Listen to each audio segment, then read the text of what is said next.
ஜெயிக்கணும்.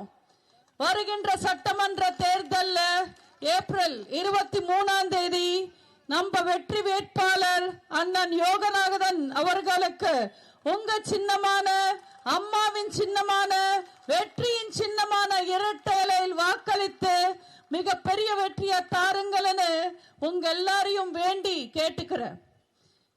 தேர்தல் வந்திருக்கு. திமுக ஆட்சிக்கு வந்து 5 வருஷம் முடிஞ்சிருச்சு. பொதுவா திமுக ஆட்சிக்கு வந்து 5 வருஷம் ஆகி ஆட்சி முடிஞ்சா மறுபடியும் தேர்தல் வரும்போது திமுக மேல கோபமா இருப்பாங்க மக்கள் திமுகவை வெறுப்பாங்க. ஆனா இப்போ திமுக கட்சிக்காரங்களே வெறுக்கிறாங்க. திமுக காரங்களுக்கே பிடிக்கிறது இல்ல. ஏன்னா திமுக கட்சிக்காரன கூட இந்த திருட்டு திமுக காப்பாத்துறது இல்ல. ஸ்டாலின் குடும்பம் நல்லா இருக்காங்க. ஸ்டாலினுக்கு ஜால்ரா அடிக்கிற அமைச்சருங்களும் அவங்களோட குடும்பமும் நல்லா இருக்காங்க. அவங்க நம்பி இருக்கிற சொந்த கட்சிக்காரங்களையே அவங்க பாத்துக்கலன்னா தமிழ்நாட்டு மக்களையும் அவங்க பாத்துக்க போறாங்க. நீங்களே யோசிச்சு பாருங்க. இந்த 5 வருஷத்துல ஸ்டாலின் மக்களுக்காக ஆட்சி நடத்தினாரா இல்ல சொந்த குடும்பத்துக்காக ஆட்சி நடத்தினாரா? நம்ம வீட்டு பிள்ளைங்க எல்லாம் நல்லா இருக்காங்களா இல்ல ஸ்டாலின் குழந்தை நல்லா இருக்காரா? நீங்களே யோசிச்சு பாருங்க. இந்த 5 வருஷத்துல யாரோட வாழ்க்கையில முன்னேற்றம் வந்திருக்கு? ஸ்டாலினோட மகன் உதயநிதி வாழ்க்கையில தான் முன்னேற்றம் வந்திருக்கு. அந்த பால்டாயில் பாய் பிரச்சாரத்துக்கு வந்துடுவார். தேர்தல் வந்தா போதும், ஒண்ணு நீட்ட ஒழிப்பேன்னு பேசுவாரு, இல்லன்னா செங்கலை தூக்கிட்டு வருவாரு. அந்த 2 விஷயமே தமிழ்நாட்டு மக்களுக்கு பிரயோஜனம் இல்லைன்றது இப்ப மக்களுக்கு நல்லா தெரிஞ்சு போச்சு. நீட்ட ஒழிக்கிற அந்த ரகசியம் எனக்கு தெரியும்னு சொன்னார் உதயநிதி. ஆனா நீட்ட ரத்து பண்ணாங்களா திமுக? எய்ம்ஸ் செங்கல் தூக்கிட்டு ஊரா வந்தாரு போற தேர்தல்ல உதயநிதி. அந்த எய்ம்ஸ் அவங்க கட்டுறதுக்காக எந்த முயற்சியாவது பண்ணாங்களா? இப்படி பிரயோஜனம் இல்லாத விஷயங்களை பேசி மக்களை ஏமாத்தி ஆட்சிக்கு வருவாங்க திமுக. ஆட்சிக்கு வந்ததுக்கு அப்புறம் மக்களை பத்தி யோசிக்க மாட்டாங்க. 5 வருஷம் மக்களை திரும்பி கூட பார்க்க மாட்டாங்க. மறுபடியும் தேர்தல் வந்தா மக்களை ஏமாத்துறதுக்காக கிளம்பி வருவாங்க. போன முறை திமுக ஆட்சிக்கு வந்ததுன்னா அது தமிழ்நாட்டு பெண்கள் போட்ட பிச்சை.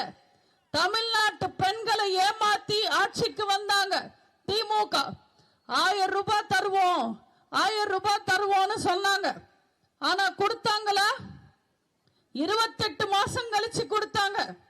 அதுவும் பெண்கள் மேல அக்கறையில எல்லாம் கொடுக்கல. எம்பி எலெக்ஷனுக்கு ஓட்டு வேணும்ன்றதுக்காக கொடுத்தாங்க. அதுவும் எல்லா பெண்களுக்கும் கொடுத்தாங்களா? கொடுக்கல. தகுதியானவங்களுக்கு மட்டும் தருவேன்னு சொன்னாங்க. நான் தெரியாம தான் கேக்குறேன். அடுத்தவன் பொண்டாட்டிக்கு தகுதி இருக்கா இல்லையான்னு சொல்றதுக்கு ஸ்டாலின் யாரு? தேர்தல் சமயத்துல சொன்னாங்களா நாங்க தகுதியானவங்களுக்கு மட்டும் தருவோம்னு சொல்லி? மக்களை எப்படியெல்லாம் ஏமாத்துறாங்கன்னு நீங்க எல்லாரும் கொஞ்சம் யோசிச்சு பார்க்கணும். போன முறை அவங்க கொடுத்த முக்கியமான வாக்குறுதி என்ன தெரியுமா? இபி பில்லு, இபி ரீடிங் நாங்க மாசம் மாசம் எடுப்போம், இனிமே நீங்க மாசம் மாசம் கரண்ட் பில் கட்டுங்கன்னு சொன்னாங்க. ஆனா அந்த வாக்குறுதி நிறைவேற்றினாங்களா? சொன்ன வாக்குறுதியை நிறைவேற்றாம 5 வருஷத்துல 4 முறை இபி பில் ஏத்தினாங்க இந்த திமுக. கரண்ட் தொட்டா இல்ல, கரண்ட் பில்ல பார்த்தாலே ஷாக் அடிக்கிற நிலைமை இருக்கு இன்னைக்கு தமிழ்நாட்டுல.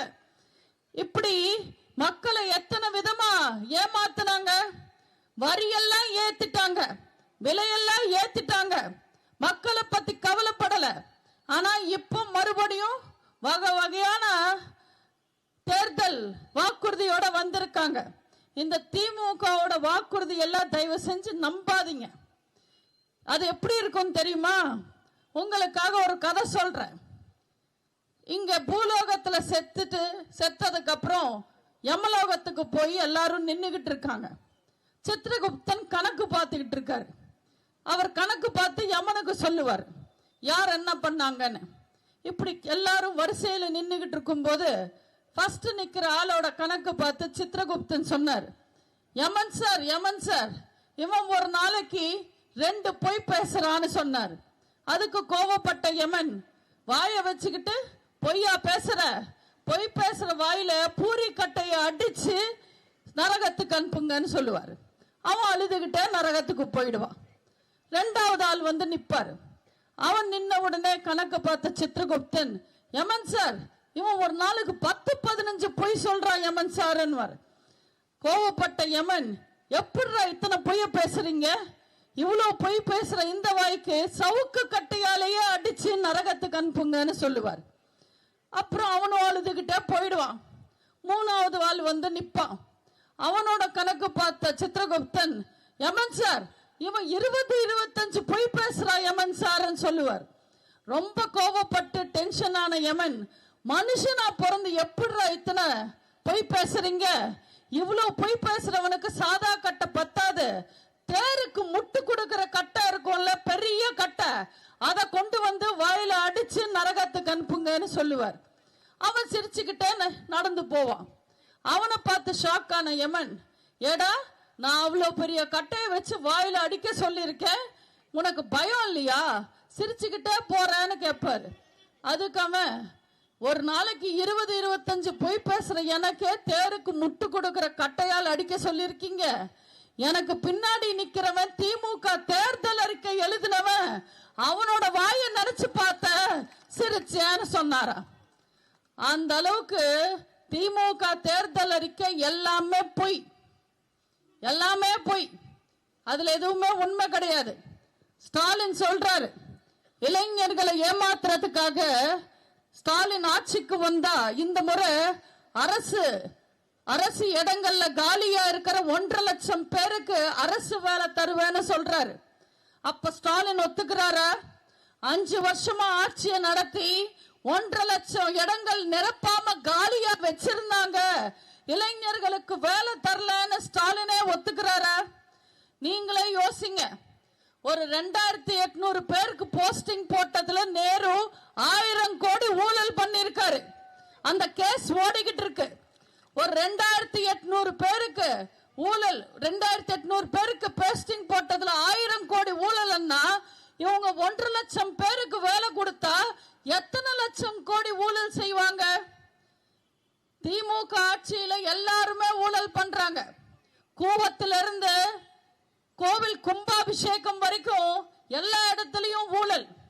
ஊழல் செய்யற திமுக அமைச்சர்கள் அத்தனை பேருக்குமே தண்டனை கிடைக்கணும். ஆனா நேரு பண்ணது மட்டும் மன்னிக்கவே முடியாத ஒரு ஊழல். ஏன்னா நேரு டிபார்ட்மெண்ட், நேரு டிபார்ட்மெண்ட்ல காலியா இருக்கிற இடங்களுக்காக அரசு வேலை கிடைக்கணும்ன்றதுக்காக எத்தனையோ மாணவர்கள், இளைஞர்கள் ராத்திரி பகலன்னு படிச்சு எக்ஸாம் பாஸ் பண்ணி நல்ல மார்க் எடுத்து வேலை கிடைக்கும்னு நம்பிக்கையா காத்துக்கிட்டு இருந்தாங்க. ஆனா தகுதியானவங்களுக்கு வேலை கொடுக்காம 2800 பேர்கிட்ட லஞ்சம் வாங்கிக்கிட்டு தகுதி இல்லாதவங்களுக்கு வேலை போட்டு கொடுத்தாங்க. அப்ப யோசிச்சு பாருங்க, ஒரு கவர்மெண்ட் கிளர்க்காவோ, கவர்மெண்ட் ஆபீஸ் டிரைவராவோ, இல்ல செக்ஷன் ஆபீசராவோ போக வேண்டிய இளைஞர்கள் வாழ்க்கை என்ன இருக்கும்? அவங்க குடும்பத்தை காப்பாத்தணும், குடும்ப கஷ்டங்களை போக்கணும்ன்றதுக்காக நிறைய பேர் வந்து எத்தனையோ துன்பங்கள் அனுபவிச்சு அந்த எக்ஸாம்க்கு ரெடி ஆயிருப்பாங்க. அந்த குழந்தைங்க எல்லாரும் அம்பானி வீட்டு குழந்தைங்களோ அதானி வீட்டு குழந்தைங்களோ கிடையாது. சாதாரண ஏழை வீட்டு குழந்தைங்க, நடுத்தர வர்க்க குழந்தைங்க, பஸ் ஓட்டுறவங்க, பூ கட்டுறவங்க, ஈபில வேலை பார்க்கறவங்க, சின்ன சின்ன வியாபாரம் வச்சு பொழைக்கிறவங்க, சொந்தமா வேலை பார்த்துக்கிட்டு பரீட்சை எழுதின மாணவர்கள் எத்தனையோ பேர் இருக்காங்க. ஆனா இத்தனை பேரோட வாழ்க்கையை அழிச்சு லஞ்சம் வாங்கி 2800 போஸ்டிங் போட்டவர் நேரு. நீங்களே சொல்லுங்க, இத்தனை பேரோட வாழ்க்கையை அழிச்ச இந்த ஊழலை மன்னிக்கலாமா? மன்னிக்க கூடாத ஊழல் நேரு செஞ்சது. அதனால இந்த திருட்டு திமுக ஆட்சிக்கு வந்த மக்களுக்கு என்ன செய்யணும்னு யோசிக்க மாட்டாங்க. எப்படி எல்லாம் கொள்ளையடிக்கணும்ன்றது மட்டும்தான் யோசிப்பாங்க. இந்த முறையும் போன முறை ஏமாத்தின மாதிரி தமிழ்நாட்டு பெண்களை ஏமாத்திடலான்னு ஒரு கூப்பன் தராங்க. ஒரு 8000 ரூபாய்க்கு கூப்பன். திமுக கொடுக்கிற கூப்பன் எல்லாம் செல்லுமா? அந்த கூப்பனை வச்சுக்கிட்டு ஸ்டாலின் சொல்றாரு, தாய்மார்கள் கடைக்கு போய் AC, mixie, grinder, TV, washing machine எல்லாமே வாங்கிக்கங்கன்னு. இன்னைக்கு இந்த திருட்டு திமுக ஆட்சியில இருக்கிற விலைவாசிக்கு இதெல்லாமே வருமா 8000 ரூபாய்க்கு? ஆனா ஸ்டாலின் சொல்றாரு, ஸ்டாலினுக்கு என்ன தெரியும்? மக்களை ஏமாத்ததான் தெரியும். இந்த திமுக கொடுக்கிற கூப்பன் எப்படி இருக்கும் தெரியுமா? ஆடி தள்ளுபடிக்கு துணி கடையில தருவாங்களே கூப்பன், அந்த மாதிரி இருக்கும். மேல கொட்டை கொட்டையா 8000 எழுதி இருக்கும். கீழே சின்ன சின்ன எழுத்துல நிறைய கண்டிஷன் போட்டிருப்பாங்க. நீங்க 50,000 ரூபாய்க்கு செலவு பண்ணா இந்த 8000 ரூபாய் கூப்பன் செல்லும்னு சொல்லுவாங்க. 2031 வரைக்கும் ஸ்டாலின் உயிரோட இருந்து ஆட்சி பண்ணா இந்த 8000 ரூபாய் கூப்பன் செல்லுவாங்க. இது கிளியாம இருந்தா, நீங்க மடிச்சு வைக்காம இருந்தா, சாயம் போகாம இருந்தா செல்லுவாங்க. எல்லாத்துக்கும் மேல உங்க எல்லாரோட வாழ்க்கைய பார்த்துட்டு உங்களுக்கு தகுதி இருக்கா அப்படின்றத கேட்டுக்கிட்டு கூப்பன் தருவாங்க. தயவு செஞ்சு இந்த கூப்பன் எல்லாம் நம்பி ஏமாறாதீங்க. நாங்க உங்களுக்காக எத்தனையோ நல்ல திட்டங்களை கொண்டு வந்திருக்கோம். கூப்பன் எல்லாம் இல்லமா, உங்க வீட்டுக்கு நேரடியா பொருள் வந்து இறங்குற மாதிரி சூப்பரான திட்டங்கள் நம்ம அண்ணன் எடப்பாடியார் கொண்டு வந்திருக்காரு. உங்களுக்கே தெரியும், நாங்க அம்மா வழி வந்தவங்க. மக்களால் நான், மக்களுக்காகவே நான் வாழ்ந்த அம்மா வழி வந்தவங்க. அம்மா ஆட்சி, அம்மா கட்சி எப்பவுமே சொன்னது மட்டுமே செய்யும், செய்யறது மட்டும்தான் சொல்லும். நம்ம திட்டங்கள் எல்லாம் பார்த்து பயப்படுறாங்க ஸ்டாலின். இந்த திட்டங்கள் எல்லாம் நிறைவேற்றவே முடியாதுன்னு சொல்றாங்க. யார்கிட்ட வந்து பேசுறாங்க? யாருமே சாத்தியம்னு நினைக்காத திட்டங்களை தீட்டி மக்களுக்கு கொடுத்த ஒரே கட்சி, ஒரே ஆட்சி அனைத்து இந்திய அண்ணா திராவிட முன்னேற்ற கழகம். உங்களுக்கே தெரியும், தாலிக்கு தங்கம் திட்டம், மாணவர்களுக்கு மடிக்கணினி திட்டம், அம்மா உணவகம் திட்டம், மினி கிளினிக் திட்டம், தொட்டில் குழந்தை திட்டம், இலவச மின்சார திட்டம், திமுகவால யோசிச்சு கூட பார்க்க முடியாத திட்டங்கள் மக்களுக்காக கொண்டு வந்து மக்களுக்கு சேர்த்த ஒரே கட்சி, ஒரே ஆட்சி அனைத்து இந்திய அண்ணா திராவிட முன்னேற்ற கழகம். இப்ப உங்களுக்காக ஏராளமான திட்டங்கள், மக்களோட தேவைகளை தெரிஞ்சு அறிஞ்சு புரிஞ்சு நம்ம அண்ணன் எடப்பாடியார் அவர்கள் கொண்டு வந்திருக்காங்க. நாங்க அதிமுக காரங்க, நாங்க மக்களுக்காக திட்டம் போடுவோமே தவிர குடும்பத்துக்காக திட்டம் போடுறவங்க இல்ல. தாய்மார்களுக்காக எத்தனையோ திட்டங்கள், விலையில்லா கேஸ் திட்டம், வருஷத்துக்கு 3 சிலிண்டர் உங்க வீடு தேடி வரும். கிராமத்துல 100 நாள் வேலை திட்டம் 150 நாளாக உயர்த்தப்படும். அம்மா இல்லம் திட்டம், வீடு இல்லாத ஏழை மக்களுக்கு அரசாங்கம் இடம் கொடுத்து வீடும் கட்டித்தரும். ஒற்றை வீடு நிச்சயம் ஏழை மக்களுக்கு, அவங்களோட மகிழ்ச்சியே எங்கள் லட்சியம். மாணவர்களோட வாழ்க்கை, வேலை இல்லாத மாணவர்களோட வாழ்க்கை தவறான வழியில போயிடக்கூடாதுன்றதுக்காக கல்லூரி முடிச்சு வேலைக்காக காத்திருக்கிற மாணவர்களுக்கு மாசம் 2000 ரூபாவும், +2 முடிச்சு வேலைக்காக காத்திருக்கிற மாணவர்களுக்கு 1000 ரூபாவும் வழங்கப்படும். சிறு வியாபாரிகளுக்கு, ரோட்டோரமா கடை வச்சுக்கிட்டு சின்ன சின்ன வியாபாரம் பண்ணி பொழைச்சுக்கிட்டு இருக்கிற சிறு வியாபாரிகளோட கடன் தள்ளுபடி செய்யப்படும்.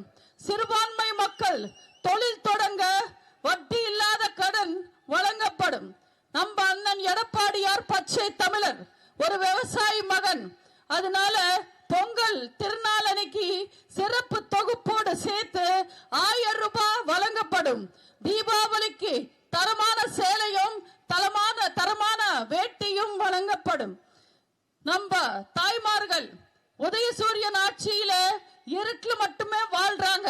தாய்மார்களோட வாழ்க்கையில வெளிச்சம் வரணும்ன்றதுக்காக குலவிளக்கு திட்டத்துக்கு கீழே மாசம் 2000 ரூபாய் வழங்கப்படும். மாற்றுத்திறனாளிகளோட கூட்டுறவு வங்கி கடன் தள்ளுபடி செய்யப்படும்.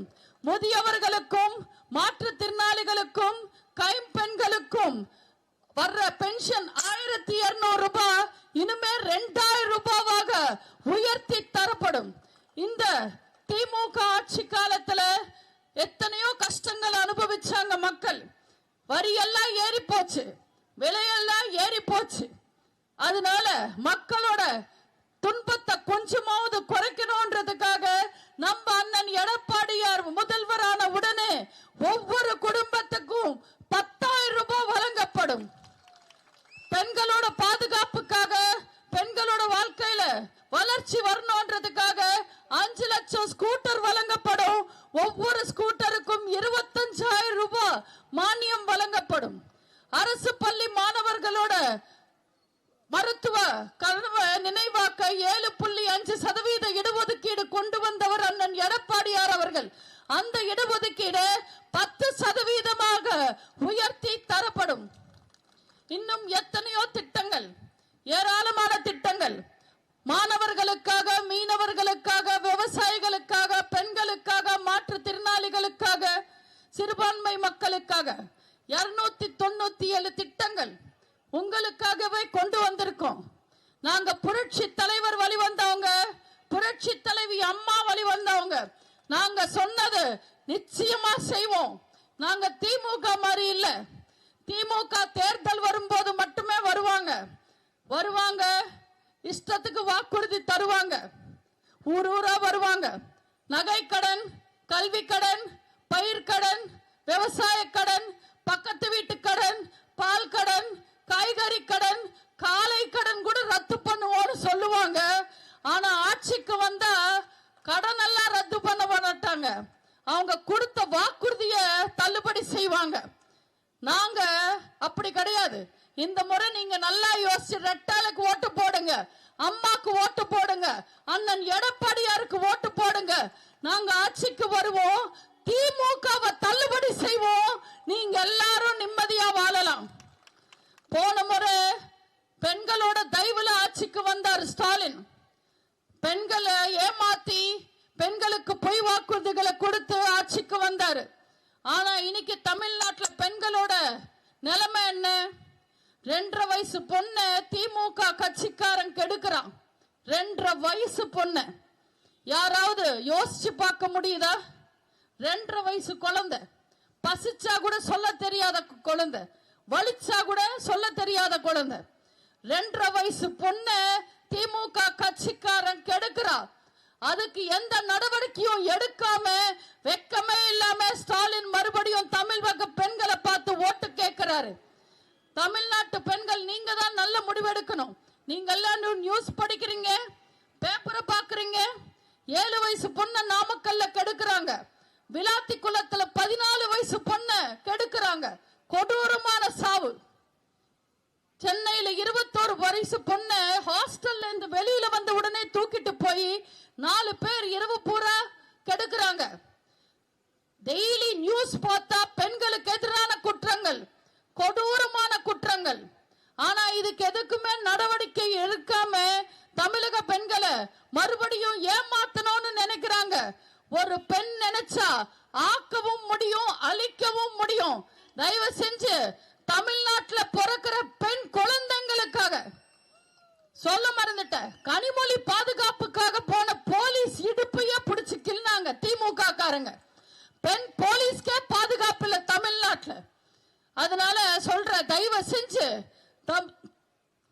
செஞ்சு தமிழ்நாட்டில் பிறக்கிற பெண் குழந்தைங்களை காப்பாற்றுறதுக்காக, பெண்கள் பாதுகாப்புக்காக, இளைஞர்களின் எதிர்காலத்துக்காக தமிழ்நாட்டு போலீஸ் மீண்டும் ஹீரோ ஆகணும்ன்றதுக்காக வருகின்ற சட்டமன்ற தேர்தல் ஏப்ரல் 23ஆம் தேதி உங்க சின்னமான, அம்மாவின் சின்னமான, வெற்றியின் சின்னமான இரட்டை இலையில் வாக்களித்து நம்ம அன்பு சகோதரர் வெற்றி வேட்பாளர், நல்ல வேட்பாளர், உங்க இல்ல வேட்பாளர், உங்க செல்ல வேட்பாளர் அண்ணன் யோகநாதன் அவர்களுக்கு ரெட்டால சின்னத்துல வாக்களித்து மிகப்பெரிய வெற்றியை தாருங்கள் கேட்டு வாய்ப்புக்கு நன்றி கூறி விடைபெறுகிறேன். நன்றி, வணக்கம்.